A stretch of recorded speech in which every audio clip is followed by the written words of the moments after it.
अभी ये न्यूज़ पूरी चर्चा में चल रही है कि इंडिया की जो जनरल इंश्योरेंस कंपनी है ना, उन्होंने मिलके फैसला किया कि जो रशिया से ऑयल और फर्टिलाइजर की शिपमेंट्स होती हैं, जो उन पे इंश्योरेंस होता है ना, हम उसको करेंगी। उन्होंने इस फील्ड में उतरने का फैसला किया है। और अब तक ना इस फील्ड में जो यूरोपियन कंपनीज थी उनकी मोनोपोली थी, लेकिन अब यहाँ पे इंडिया की जनरल इंश्योरेंस कंपनी उतर रही है और ये यूरोप के लिए और यूरोपियन कंपनीज के लिए एक बहुत ही बड़ा चैलेंज होगा। तो इस वीडियो में हम डिस्कस करेंगे कि जो हमारी जनरल इंश्योरेंस कंपनी ने एक साथ इस फील्ड में उतरने का फैसला किया है, इसके क्या रीज़न थे और इसके हमको क्या बेनिफिट होंगे, और ये जो सारा सिस्टम है ये वर्क कैसे करेगा, और यूरोपियन यूनियन के लिए और यूरोपियन यूनियन की कंपनीज के लिए यहाँ पे क्या चैलेंजेस होंगे। तो वीडियो को लास्ट तक ज़रूर देखें।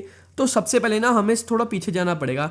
जब से रशिया यूक्रेन वॉर स्टार्ट हुई थी ना, तब से दुनिया भर के सैंक्शन लगे थे रशिया पे, और यहीं पे यूएस ने भी रशिया का जो ऑयल था ना उसकी इंपोर्ट पे बैन लगा दी थी। और इसके बाद यूरोपियन यूनियन भी निकल गया। यूरोपियन यूनियन ने भी रशिया की जो ऑयल थी ना उस पर सैंक्शन लगा दिए थे कि हम इसको इंपोर्ट नहीं करेंगे। जब उन्होंने देखा कि हमने तो यहाँ पे बैन लगा दिया रशिया के ऑयल पे, लेकिन जो दुनिया भर की बाकी कंट्रीज थी वो तो रशिया से ऑयल को इंपोर्ट कर रही थी, तो उन्होंने क्या किया, G7 कंट्रीज और यूरोपियन यूनियन ने मिलकर ना प्राइस कैप सेट कर दी। जो रशिया का क्रूड ऑयल था ना $60 पर बैरल के हिसाब से। ये प्राइस कैप कैसे काम करती थी, जैसे मान लो किसी भी कंट्री ने रशिया से ऑयल परचेज करना है तो यूरोपियन यूनियन और G7 कंट्रीज उसको रोक तो सकती नहीं थी, तो उन्होंने प्राइस कैप सेट कर दी थी। देखो, अगर आपने तेल लेना ना तो आपको मैक्सिमम इतना पे करना पड़ेगा $60 पर बैरल या इससे कम।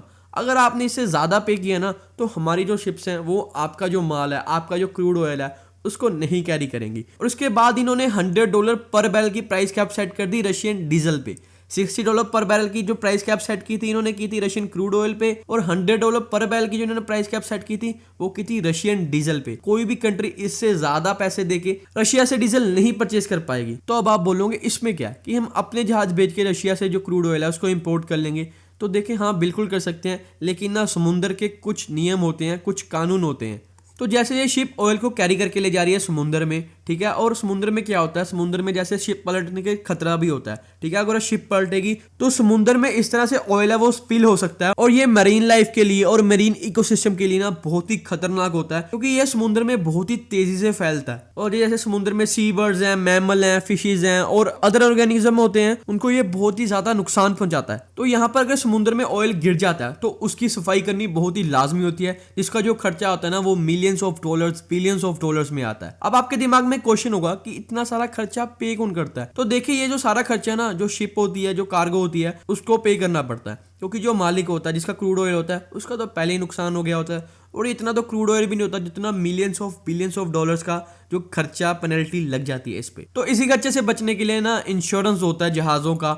जैसे हम अपने बाइक का इंश्योरेंस कराते हैं ना, वैसे ही यहाँ पे जहाज़ों का इंश्योरेंस कराना भी बहुत ही लाजमी होता है। अब आपके दिमाग में आ रही होगी, अगर ये ऑयल गिरेगा तभी पेनल्टी देनी पड़ेगी ना, अगर नहीं गिरेगा तो फिर पेनल्टी नहीं देनी पड़ेगी।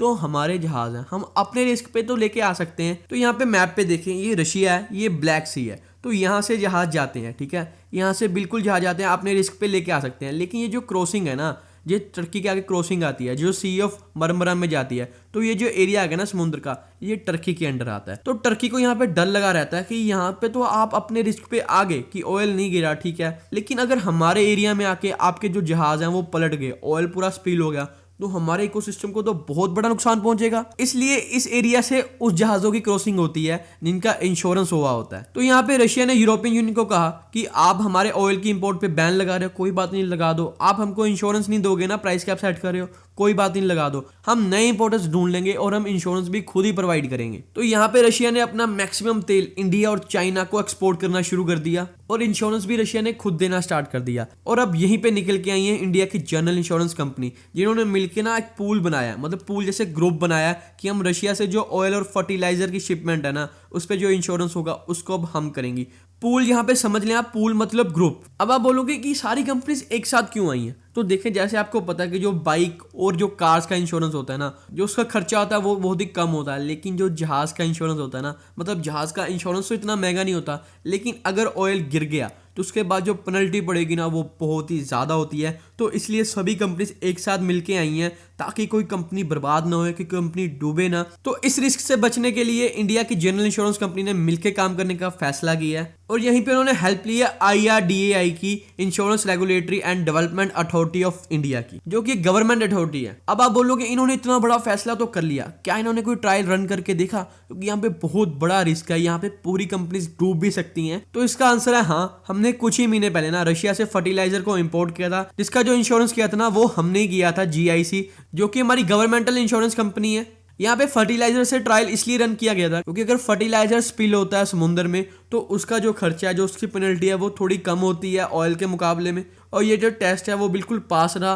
तो इसके बाद अब हमारी कंपनीज मिलकर रशिया से ऑयल इंपोर्ट करना चाहती हैं। और अभी यहाँ पे मैं ऐड कर दूं, जो इंडिया और रशिया का जो ऑयल ट्रेड है ना वो बहुत ही ज्यादा बढ़ चुकी है। हमने 1.6 million barrel per day oil import किया है रशिया से, और जिसमें हमारी टोटल 1/3 इंपोर्ट है ना वो रशिया से हो रही है। और जैसे आपको पता कि रिसेंटली एयर इंडिया और इंडिगो ने बहुत सारे एयरक्राफ्ट का ऑर्डर दिया है और आगे चल के इंडिया वर्ल्ड की 3rd लार्जेस्ट एविएशन मार्केट बन सकती है। तो यहाँ पे रशियन ऑयल को इंपोर्ट करने में हमारी शिप्स का होना, हमारी इंश्योरेंस कंपनी का होना, हमारी रिफाइनरीज का होना बहुत ही फायदेमंद होगा एविएशन मार्केट के लिए, क्योंकि इन सभी कारणों से ना जो एविएशन फ्यूल है उसके जो दाम है वो बहुत ही कम होंगे, जिसकी वजह से जो फ्लाइट है ना उसके जो रेट है वो बहुत ही सस्ते होंगे। तो आई होप आपको ये वीडियो अच्छी लगी होगी। अगर आपको ये वीडियो अच्छी लगी है हमारे चैनल को सब्सक्राइब करें, वीडियो को लाइक एंड शेयर करें, एंड थैंक्स फॉर वॉचिंग।